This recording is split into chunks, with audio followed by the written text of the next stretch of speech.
讲到利用外送平台来送料理，假使这个食材内底若是有问题，安尼要找什么人讨？家人道民众咧人面前讲，用外送平台来叫料理，结果物件食完的时闻到怪味，佮敢若看到下骹有屎的物件，伊随闹屎想要吐，去检举。业者落尾出面看冤枉，讲到普通时拢有咧消毒，唔知敢是外送平台有问题。也毋过卫生局加早认定讲早顿店环境确实无好，已经要求爱限期改善，啊若无上少罚6万块，上重罚甲2亿。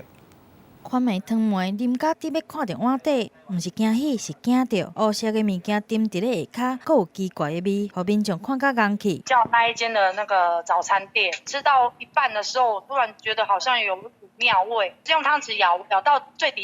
底部的时候，我想说，奇怪，怎么有2、3颗那种不知名的物体？代志就发生伫咧家人，张小姐利用外送平台订早起店的早顿，结果番糜汤糜食甲剩一喙，却发现有2、3粒怪怪的物件。过无偌久，就开始歹腹肚，想要吐。除了赶紧去看医生以外，嘛起甲来破文，而且有向卫生局来反映。打去卫生所反映，卫生所就说，之前就有人反映过。原来这个问题早就已经毋是头一摆啊！网友看到拢讲足无卫生的，佮讲可能有汉他的病毒，业者无顾食安，互人感觉足烦恼的，互人指控店家提出相关的证照来立法冤枉。这妈妈是弄有在做消毒，而且我们都是重新装潢，本来卫生方面我们就很注意了。如果他没有改善完毕的话，我们依食安法可以处分他6万块以上的罚款。头家娘强调，以早拢无人来反映这种代志，自从加入外送平台了后，才出现投诉的案件。目前会配合卫生局做好内部的控制，以免其他教也无改善，拍歹家己的招牌。